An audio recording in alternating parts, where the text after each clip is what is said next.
Ladies and gentlemen, welcome back to another episode of Just Another Talk. And on this episode, we're going to be talking about Hurricane Helene. As you probably already know, the hurricane has left a ridiculous amount of devastation.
Alright guys, we're out of here.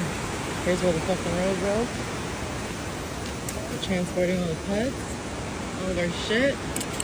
This is basically what's stopping us from getting out of here. Maybe climb over the house.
In looking for information about the hurricane, like, the hurricane path, just the damage that it left, and just looking through social media, I came across this article by the National Oceanic and Atmospheric Administration. So obviously it's a branch of the government funded by our tax dollars as well as managed by the government. So the article actually says the 70th anniversary of the first hurricane seeding experiment. When I came across this information, I was like, seeding hurricanes? Obviously, I Googled that, and apparently in 1947, GE and the U.S. Air Force team up to see if they can figure out a way to essentially divert or change or displace a hurricane. And so in October 13th of 1947, there was a Hurricane King that was 450 miles east of Jacksonville, Florida.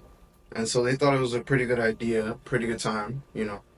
G and the U.S. Air Force thought it was a good time to go ahead and right? So that fucking around gets added to the comedian's activities, putting them at a fuck around level of 10. Okay? And that would explain the find out of 10. So what they did is they flew two B-17s and a B-29, and they used 180 pounds of crushed dry ice. And the idea was that if they dropped the crushed ice in the right spots, it would freeze the water, therefore essentially killing the hurricane. At least that was the idea. So that obviously didn't happen. And the hurricane turned completely around and went right into Georgia, and people were pretty pissed in Georgia. The article even says that there were lawsuits that were brought up. It did kill one person, and it caused about $2 million worth of and it cost about $2 million worth of damage as well. It wasn't little by any stretch of the imagination, obviously. So reading this article, that really got me a little bit more curious So I started digging to see, all right, well, flight records are public knowledge, so there's got to be flight info of all the planes that were flying in and around the area of Hurricane Helene. I decided to see what I could find, and I went to this website called Flight Aware that actually showed me that there were multiple planes that actually flew on multiple days, not only in the area, but also around the area of Hurricane Helene. So I'm going to show you a quick video of just this flight plan.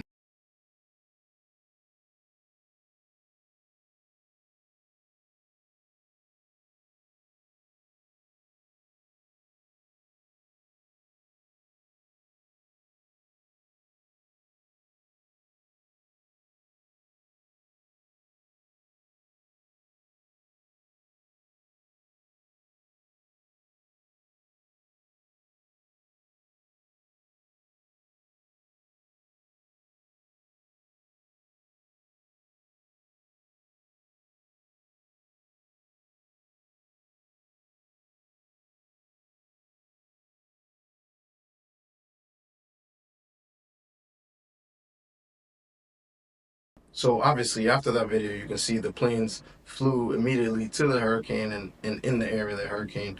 Now, we don't know exactly what they were doing or if they did or didn't drop anything. They do have an IG, which I think is pretty interesting, showing some of the things that they follow. And essentially, they're supposed to just track the hurricane. That's what they do. The website even says that they're just there to give us precise information. Nothing sketchy or out of the normal. I Googled a little bit more and didn't find, like I said, anything outside of that story from 1947. But regardless, I still figured, I was like, all right, let me just do one last search and just for shits and giggles, let me check the U.S. Patent Office. So I just Googled hurricane patents. And to my surprise, there was a patent. I'm going to put the patent number on the screen so you guys can go look it up for yourself. But I couldn't believe this. And the patent reads exactly like this. It says, a method for controlling hurricanes by raising temperature in the eye and or in the outflow. Air temperature within the eye and in the outflow of a hurricane is raised by flying scores of jet planes with afterburners in the structure.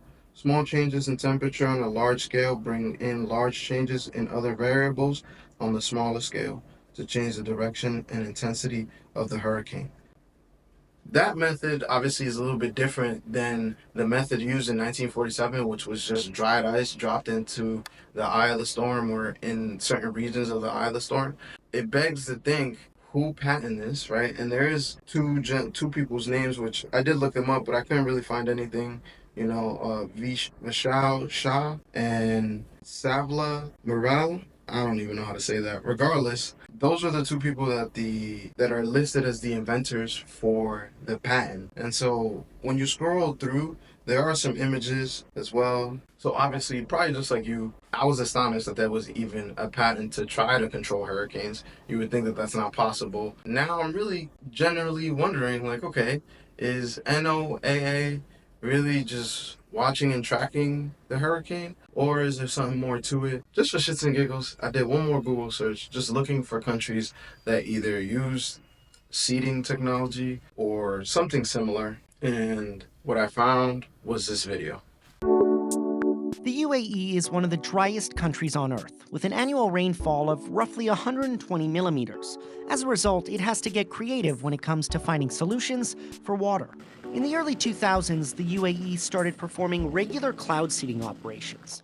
Cloud seeding is the process of increasing the amount of rain produced from clouds. So how does it work? It starts here, inside the National Center of Meteorology, where a team is constantly monitoring forecasts, looking for potential clouds to seed. Once they spot a cloud, they radio the pilots, who then take to the air armed with hydroscopic flares filled with a mixture of potassium chloride, sodium chloride, magnesium, and other materials. It's essentially salt.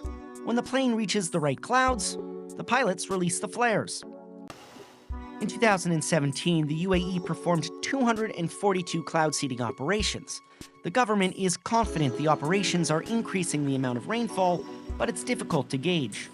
Until now, there is no way that you can measure the success rate for each individual cloud. Which obviously seeding has been working, because not only did they increase the rainfall, but I believe it was in April, they had a flood, and that flood was the worst in like 75 years. So imagine that. And they've been doing this since 2002. I don't know. I'm not really one to sit here and speculate. I just thought it was interesting, and I figured I'd bring it to you guys, let you guys tell me what you think. Did I miss something? Or am I just adding things together that actually don't add up? I don't know. Let me know, guys. You tell me, drop a comment, like, subscribe, and make sure to share the page.